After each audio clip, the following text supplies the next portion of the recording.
انسان و جهان برای چه آفریده شدند؟ اگر زندگی فقط عبوری کوتاه میان تولد و مرگ بود، این همه ظرفیت برای چه بود؟ این همه انتخاب، این همه رنج. قرآن انسان را موجودی کامل و تمام شده نمی بیند. ما با امکانهای بزرگ پا به جهان می گذاریم. با چشمانی برای دیدن، اختیاری برای انتخاب و قلبی که می تواند محبت را در خود پرورش دهد. اما اینکه چه می شویم به راهی بستگی دارد که برمی‌گزینیم. قرآن این راه را با یک واژه توضیح نمی دهد. از معرفت می گوید، عبادت، ابتلا، جزا، محبت، خلافت و لقای خدا. اینها راه‌هایی جدا نیستند، چهره‌های گوناگون یک حرکتند. همه چیز از دیدن آغاز می شود. جهان پر از نشانه است. از آسمان تا ذره، از حیات تا خود انسان. تا در آن علم، قدرت و رحمت خدا را بشناسیم. اما دیدن کافی نیست. آنچه شناخته ایم باید جهت زندگیمان را تغییر دهد. عبادت فقط چند عمل جدا از زندگی نیست، یعنی همه زندگی رو به خدا قرار بگیرد. رو به خیری که فقط برای من نیست، خیر خود، دیگران و جهان. اما جهت واقعی انسان در انتخابهایش آشکار می شود.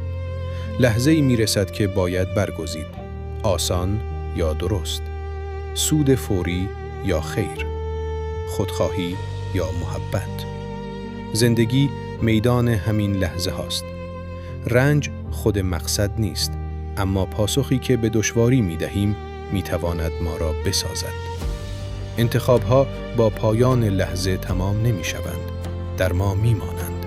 هر انتخاب چیزی را در وجود ما نیرومندتر می کند.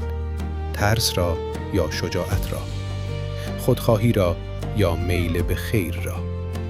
این منطق جزاست. هیچ انتخابی بی اثر نمی ماند و هرچه خیر در انسان ریشه دارتر شود، محبت به خدا در وجودش زنده تر می شود. اما این محبت فقط احساسی پنهان نیست. به دستی تبدیل می شود که رنجی را کم می کند. به دانشی که زندگی می بخشد. به قدرتی که در برابر ظلم می ایستد و به تلاشی که جهان را روشن‌تر می کند. اینجاست که معنای خلافت آشکار می شود. نه برتری انسان، بلکه قرار گرفتن علم و قدرت در خدمت خیر و رحمت، تا زمین به نور پروردگار روشن شود. اما این راه در مرزهای زندگی زمینی پایان نمی‌گیرد. انسان با آنچه برگزیده، دوست داشته و در جهان جاری کرده است به سوی خدا می‌رود. لقای خدا پایان این حرکت نیست. گشوده شدن افقی است که در آن شناخت و محبت حدی برای رشد ندارند. شاید راز این همه ظرفیت، انتخاب و دشواری همین باشد.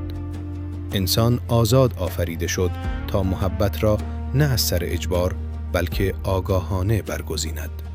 از خود عبور کند، رو به خدا رود و نور را در خود و در جهان جاری سازد.